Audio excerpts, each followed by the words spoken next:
नमस्कार। मुद्दा तो है मैं आपका स्वागत है। मैं हूं आपके साथ ब्रजेश चौकसी। आज मुद्दा है सनातन यात्रा पर सियासत।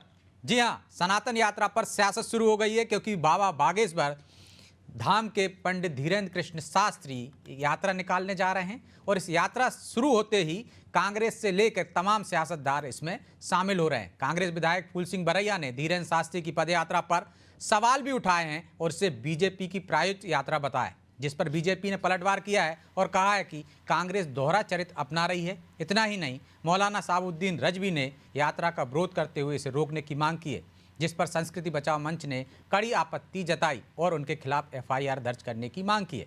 ऐसे में अब सवाल यह है कि क्या ये यात्रा बीजेपी के हिंदुत्व मुद्दे को धार दे रही है और क्या इसलिए कांग्रेस इस यात्रा पर सवाल उठा रही है। सवाल तो यह भी, आखिर मौलाना शहाबुद्दीन इस यात्रा को रोकने की मांग क्यों कर रहे हैं। आज चर्चा में इन तमाम सवालों की तह तक पहुंचने की कोशिश करेंगे, लेकिन पहले देखिए ये रिपोर्ट।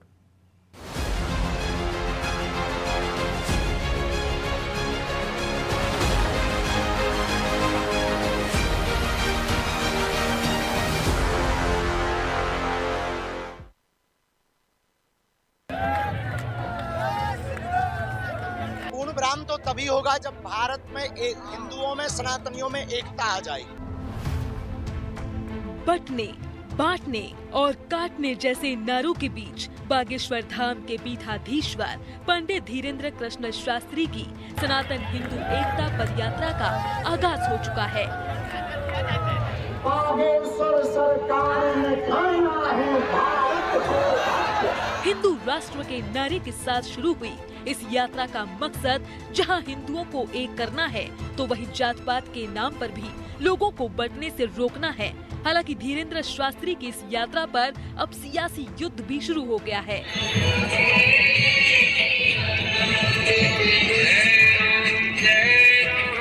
कांग्रेस सांसद विवेक तन्खा के बाद कांग्रेस विधायक फूल सिंह बरैया ने इस यात्रा पर सवाल उठाए हैं। उन्होंने आरोप लगाया है कि धीरेन्द्र शास्त्री को बीजेपी ने बड़ा राजनेता बना दिया। जो लोग बांटने का काम करते थे वो आज यात्रा निकाल रहे हैं। जो जातिवाद बढ़ाता हो, जातिवाद का काम करता हो और वो जातिवाद खत्म करने के लिए निकले, ये तो मजाक है। मोदी जी ने उसे तो अंतर्राष्ट्रीय लीडर बना के रखा हुआ, उसे कौन सलाह देगा। अब भीड़ तो देखो, आज इंडिया में भारतीय जनता पार्टी ने जनता को बेवकूफ बना दिया है, तो बेवकूफ बना करके लोग चल जाते हैं। मेरे को लगता है मानवता सबसे बड़ा धर्म होता है। जो व्यक्ति मानवता को प्रैक्टिस करता है वो हिंदू होता है मेरे हिसाब से। तो ये सब चीजें तो इलेक्शन के लिए बीजेपी रूपरेखा बनाने के लिए सब चीजें कराती है। इस पदयात्रा को लेकर कांग्रेस दो फाड़ दिख रही है। एक तरफ उसके कुछ नेता इस यात्रा को बीजेपी की प्रायोजित यात्रा बता रहे हैं, तो सांसद दिग्विजय सिंह के बेटे पूर्व मंत्री जयवर्धन सिंह इस यात्रा में शामिल हुए। हालांकि कांग्रेस के साथ अब मौलाना शहाबुद्दीन रजवी ने भी यात्रा का विरोध किया और इस पर प्रतिबंध की मांग की, जिसके बाद संस्कृति बचाओ मंच ने पुलिस कमिश्नर को शहाबुद्दीन रजवी के खिलाफ एफआईआर दर्ज करने के लिए ज्ञापन दिया और यात्रा में दंगा होने की आशंका जताई। न कभी मुस्लिम राष्ट्र हो सकता है और न कभी हिंदू राष्ट्र हो सकता है। इसलिए मैं हुकूमतों से मांग करता हूं कि जहां जहां जिन जिन इलाकों से उनकी यात्राएं गुजरे, उस पर पहले से ही चाको चौबंद रहना चाहिए और ज्यादा बेहतर ये होगा कि उनकी यात्रा पर प्रतिबंध लगा दिया जाए। योगेश्वर धाम के बाबा धीरेन्द्र शास्त्री जी की जो यात्रा है, उस पर हमें अंदेशा है और खदशा है कि ये यात्रा नफरत भरी यात्रा होगी। एक मुस्लिम धर्मगुरु हैं और एक संगठन के अध्यक्ष हैं शहाबुद्दीन रिजवी। उन्होंने जो है बागेश्वर धाम की जो सनातन यात्रा निकल रही है, उस सनातन यात्रा के संबंध में ये अंदेशा जताया कि इस यात्रा को नफरत फैलाने के लिए बागेश्वर धाम निकाल रहे हैं, जिसमें कि दंगा हो सकता है। संस्कृति बचाओ मंच ने पुलिस कमिश्नर साहब को एक ज्ञापन दिया है और ज्ञापन में हमने ये मांग की है कि उसके खिलाफ आपराधिक प्रकरण दर्ज करना चाहिए कि हो सकता है सुनियोजित तरीके से ये स्वयं वहां पर दंगा करा सकते हैं। धीरेन्द्र शास्त्री की इस यात्रा में देश के कई संत कथावाचक भी शामिल हो रहे हैं, तो बीजेपी प्रदेश अध्यक्ष वीडी शर्मा ने भी धीरेन्द्र शास्त्री के साथ कदम ताल मिलाया और कहा कि वो एक पवित्र उद्देश्य के साथ ये यात्रा निकाल रहे हैं। वहीं बीजेपी ने कांग्रेस के यात्रा पर सवाल उठाने पर पलटवार किया कि महाराज जी सनातन संस्कृति और सामाजिक समरसता के लिए वो निकले हैं। और एक संत का परम पवित्र उद्देश्य, कोई संत यही समाज को दे सकता है कि समाज एक सूत्र में रहे, सामाजिक समरसता के लिए हम सब एकत्रित हों और हिंदू एक रहे। यही पवित्र उद्देश्य को लेकर के आदरणीय धीरेन्द्र कृष्ण शास्त्री जी बागेश्वर धाम यात्रा में निकले हैं। कांग्रेस के लोग तो दोहरा चरित्र अपनाते हैं। दिग्विजय सिंह आते नहीं, ये बेटा आता है। सनातन हिंदू एकता पद यात्रा 9 दिन में 160 किलोमीटर का सफर तय करेगी और ओरछा के राम राजा मंदिर पर इसका समापन होगा। लेकिन इन 9 दिनों के बीच इस यात्रा को लेकर बयानबाजी तेज होती जाएगी और प्रदेश में बढ़ती ठंड के बीच हिंदुत्व जैसे मुद्दे सियासत को गरमाए रखेंगे। ब्यूरो रिपोर्ट, अनादि टीवी।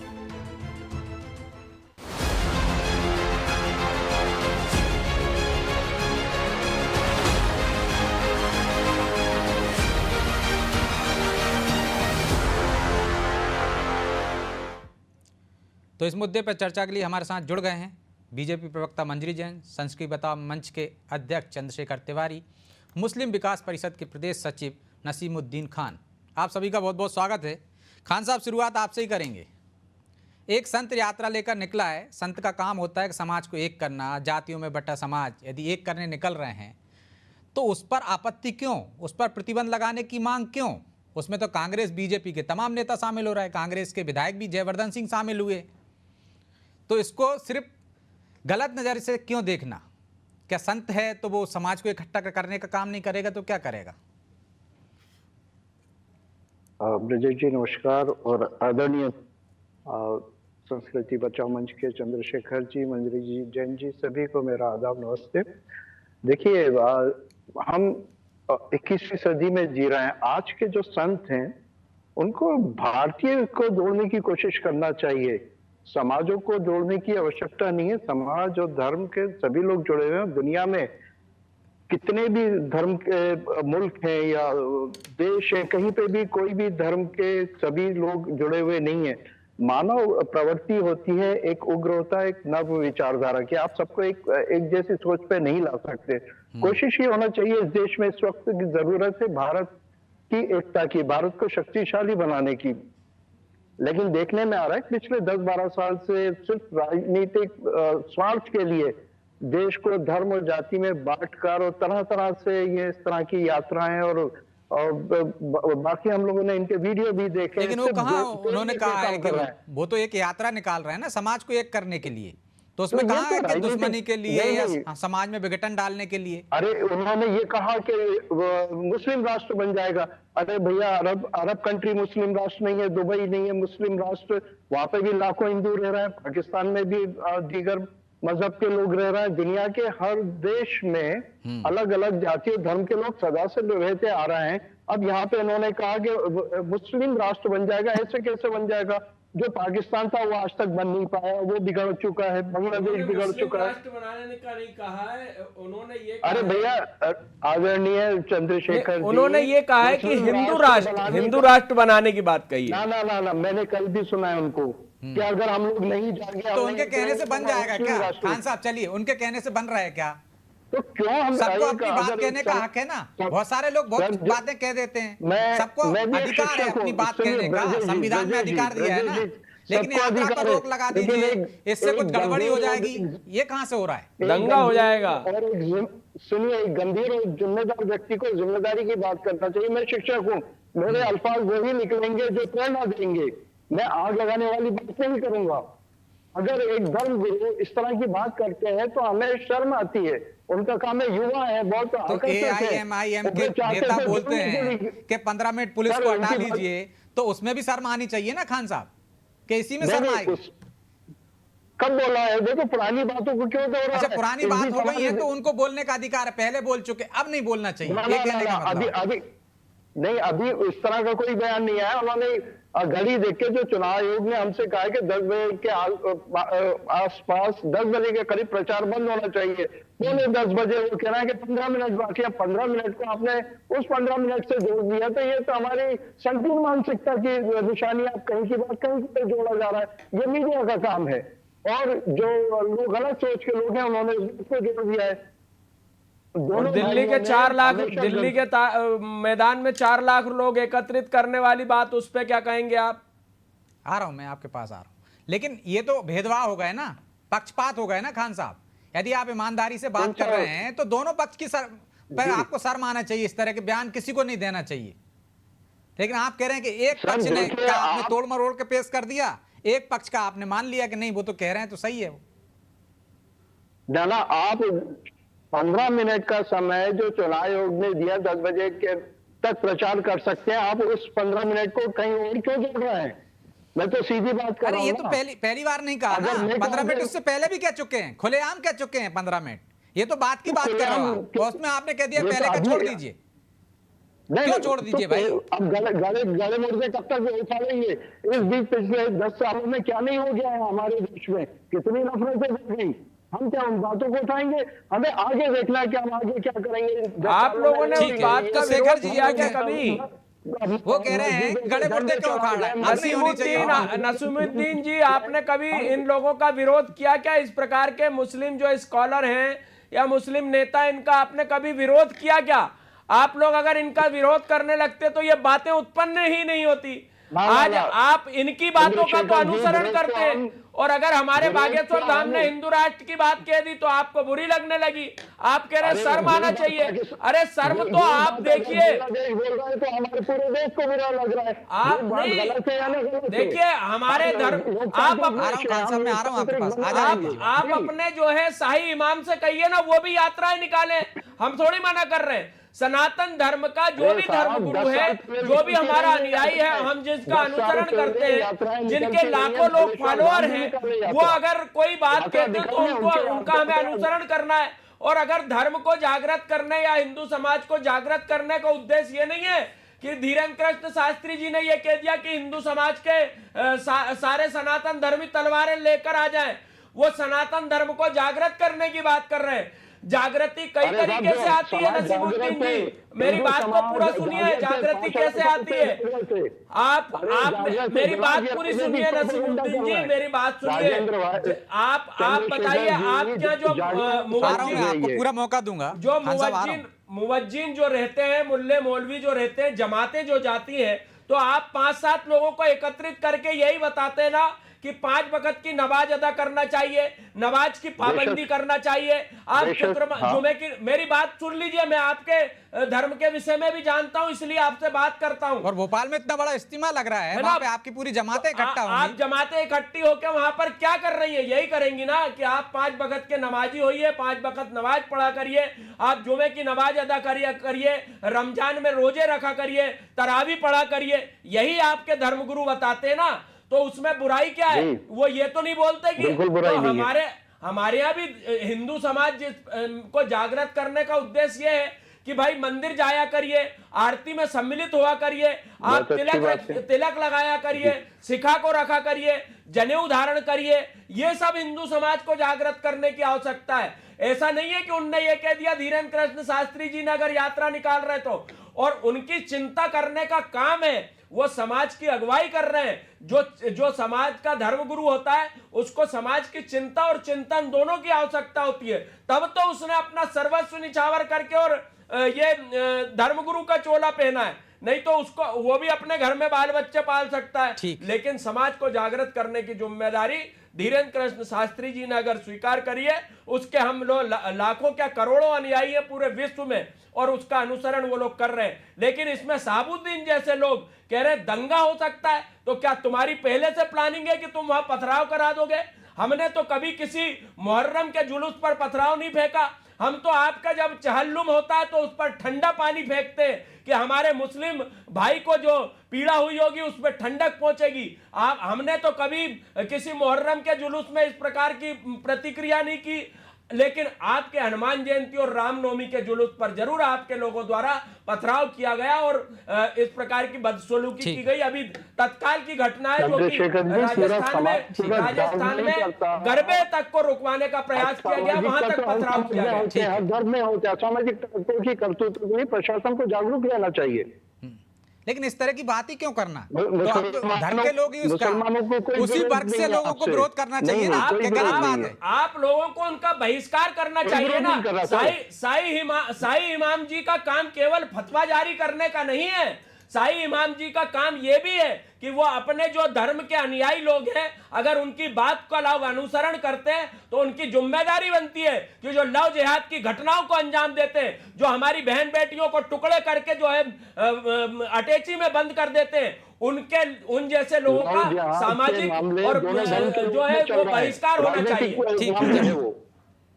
प्यार में कोई साजिश नहीं होती है, लेकिन लव जिहाद का नाम दे दिया जाता है, ये शर्म की बातें हैं। मुझे ये बताइए, धोखा देना भी तो उसमें वही है ना। नसीमुद्दीन जी मुझे ये बताइए, मैं आपका बहुत सम्मान करता हूँ नसीमुद्दीन जी, लेकिन आप ये मुझे बताइए कि चंद्रशेखर तिवारी ने कभी फिरोज बन के तो किसी मुस्लिम लड़की को प्रेम जाल में नहीं फंसाया, तो फिर आपके लोग रमेश और महेश और सुरेश और पप्पू बन के क्यों हिंदू लड़कियों को प्रेम जाल में फंसाते हैं?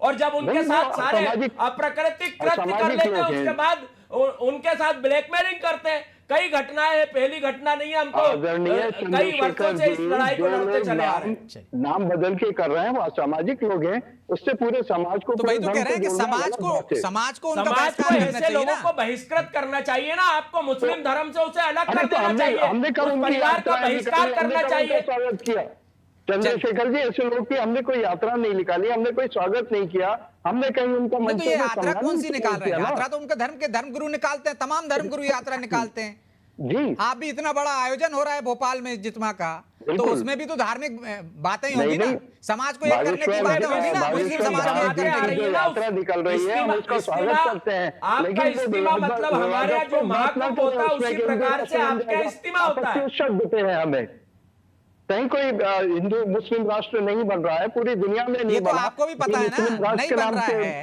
आपको भी पता है, तो ये तो सबके अपने अपने विचार हैं, व्यक्त कर सकता है, संविधान में अधिकार दिए हैं, लेकिन इधर यदि कोई बोल रहा है तो आपको दिक्कत है। ब्रजेश जी चलिए मैं आ रहा हूं। वो कह रहे हैं कि बीजेपी के प्रायोजित हैं, बीजेपी ने नेता बना दिया है, कांग्रेस कह रही है ये बीजेपी की यात्रा है।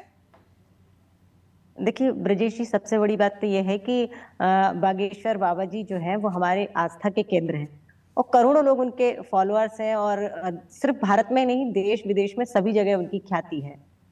निश्चित तौर पर भारत हमारा हिंदू संस्कृति और परंपराओं का देश है और उनको मजबूत करने के लिए ये यात्रा निकाली जा रही है। कांग्रेस को आपत्ति है, कांग्रेस को तब आपत्ति नहीं होती जब राहुल गांधी जी जो है भारत जोड़ो यात्रा निकालते, तब उनको कोई आपत्ति नहीं होती है। और जितने भी तो भारत क्यों नहीं होगी, वो पार्टी फंड से निकाली जा रही है, ये पार्टी फंड से निकाली। देखिए सुनिए खान साहब, मैं आप ही के पास उनकी बात उस पर कोई दूसरी बात। चलिए खान साहब तब आप नहीं बोलते जब ये कहा जाता है कि भारत तेरे टुकड़े होंगे ईसा। दूसरी बात तब आप नहीं बोले जब ये कहा गया कि अफजल हम शर्मिंदा है, तेरे कातिल जिंदा है। जब ये नहीं कहा तब आप नहीं बोले, और जब संसद में फलस्तीन जिंदाबाद के नारे लगते हैं, अरे खान साहब सुनने का माता रखिए, फलस्तीन जिंदाबाद के नारे लगते हैं तब आप क्यों नहीं बोलते हैं संसद के अंदर? तब आपका कोई आपका वक्तव्य क्यों नहीं आता है? जिन्होंने आपत्ति तब क्यों नहीं बोलते हैं? जब हमारे महाकाल बाबा की सवारी निकाली जाती है उस पर थूका जाता है तब आप नहीं बोलते। लेकिन आप हिंदू परंपरा वाले देश में यदि हिंदू परंपरा वाले तुम्हारे पेट में दर्द होने की आवश्यकता ही नहीं है ना, आप कहीं लेकर चले गए, नहीं कोई तकलीफ नहीं है। देखिए ब्रजेश जी मेरी बात पूरी नहीं हुई है। खान साहब से कहिए अपनी बारी आए तब बोले। खान साहब मैं आ रहा हूं, मैं ये आपको कहना पूरा चाहती मौका हूँ दूंगा, इस एक एक देश करके के बोलिए अंदर, प्लीज। इस देश के अंदर सदियों से धर्म परिवर्तन आपने कब आपत्ति की? गजवाए हिंद के बैनर लगे आपने कब आपत्ति की? गजवाए हिंद के तो यहाँ आपत्ति कर रहा हूँ, इसी तरह से उस मामले की भी आपत्ति दर्ज करा दो। आपने तब आपत्ति क्यों की जब गजवाए हिंद के पोस्टर लगा दिए गए मस्जिदों पर? तब आपने की, उसका क्या मतलब है? गजवाए हिंद का क्या मतलब है? पागल आप इस तरीके से दोहरी राजनीति मत करिए खान साहब। आप अपनी परंपराओं को संरक्षित करेंगे। अल्लाह, पूरी दुनिया में अल्लाह एक है। हम उर्स भराएंगे, हम इज्तिमा लगेंगे, जमातें लगाएंगे, उसमें आपका कोई ऑब्जेक्शन नहीं है। लेकिन यदि हिंदू परंपरा, हिंदू संस्कृति को मजबूत करने के लिए एक हिंदू देश में यदि कोई एक धर्म गुरु यात्रा निकालेंगे तो इसमें आपको ऑब्जेक्शन है, कांग्रेस को ऑब्जेक्शन है, आपको ऑब्जेक्शन है। कांग्रेस तो हमेशा से तुष्टीकरण की राजनीति करती आई है। हमारे हिंदू भाई बहनों को बांटने की राजनीति करती आई है कांग्रेस हमेशा हिंदू जातियों को बांटने की राजनीति करती है। आप कह रहे हैं हिंदू देश है तो हिंदू राष्ट्र हिंदू देश है ना, जहाँ हिंद देश के निवासी रहते हैं वो सिंध नदी के किनारे रहने वाले हिंदू हैं। सिंध नदी के किनारे रहने वाले हिंद के निवासी हैं भाई। हम तो कहते हैं ना कि हिंद के निवासी हैं हम, तो उस हिंद में रहने वाले लोग हिंदू हुए। तो पहले अमेरिका में रहने वाले, अमेरिका में खान साहब सुन लीजिए ना, खान साहब सुन लीजिए, अमेरिका में रहने वाला अमेरिकन है या नहीं है बताइए ना। आप इंग्लैंड में रहने वाला इंग्लैंडियन है या नहीं है? तो हिंद देश में रहने वाला हिंदू है या नहीं? तो हिंद देश में रहने वाला हिंदुस्तानी हिंदू है या नहीं? हिंदू है या नहीं? मंजरी जी जवाब ले सब हिंदू है जो इस हिंद देश में रहते हैं। एक तो आपत्ति आप लोग तब क्यों नहीं उठाते जब गजवाए हिंद की बात होती है, इसी तरह आपत्ति क्यों नहीं उठाते? और यदि वो यात्रा निकाल रहे हैं तो इसमें आपत्ति क्यों? सबसे बड़ा सवाल हमेशा आपत्तियां उठाई गई है, वक्त वक्त पे जहां जहां लोगों को आपत्ति उठाना चाहिए तो उठाई गई है। और जिन्होंने गजवाए हिंद की बात करी वो सब जेलों में हैं, उन पे कानूनी कार्रवाइयां हो रही है। कहाँ हम लोगों ने उनको मंच पर सम्मान किया है? अरे तो आपका तो नहीं आया ना, आपने तो उसकी आलोचना नहीं की ना, आपने तो उसको गलत नहीं ठहराया ना, आपने तो खंडन नहीं किया ना। आपका कौन सा वक्त बता दिया? आपने कब विरोध कर दिया? मंजरी जी आपसे मतलब समाज भी तो कुछ करे। अरे आपके जो गुरु है, आपके जो धर्म गुरु है, उन्होंने कहा क्या है जो आपके समाज में करता है? सब कर रहे हैं। अरे हमने तो नहीं सुना, कहाँ कर दिया? बंद कमरे में कर दिया क्या? बंद कमरे में? तो फिर आप प्रदर्शन करके ये विरोध क्यों कर रहे हैं? फिर आप ये प्रदर्शन क्यों कर रहे हैं? फिर आप सामने बोल के क्यों आप विरोध कर रहे हैं? फिर आपको क्यों तकलीफ है? फिर आप क्यों विरोध कर रहे हैं? क्यों तकलीफ है आपको? आप क्यों सामाजिक रूप से कर रहे हैं? आप पब्लिकली क्यों कर रहे हैं? नहीं, आपको है तकलीफ तो आप क्यों कह रहे हैं कि भाई बंद कर देना चाहिए, यात्रा पे प्रतिबंध लगा देना चाहिए, यात्रा नहीं निकालना चाहिए, विरोध करना ही तो है कि इससे दंगे भड़क सकते हैं। चंद्रशेखर जी ने कहा ये मौलाना राजनीतिक भी है, तो आप उस मौलाना को पूरे धर्म से क्यों जोड़ रहे हैं? हम चंद्रशेखर जी के भाग का समर्थन करते हैं। ये व्यक्ति अगर मौलाना भी है तो एक राजनीतिक पार्टी का जो भी है वो उसकी भाषा बोल रहा है। आप उससे पूरे 25 करोड़ मुसलमानों की तो भाई तो पूरी कौम को आगे आना चाहिए ना कि गलत बात बोलिए। नसीमुद्दीन जी मेरा यही तो कहना है कि अगर आप ये बताइए, अगर जैसे हमारे धर्मगुरु हैं, अगर हम कुछ कर रहे हैं तो हमारे धर्मगुरु का दायित्व बनता है कि हमें वो रोकें।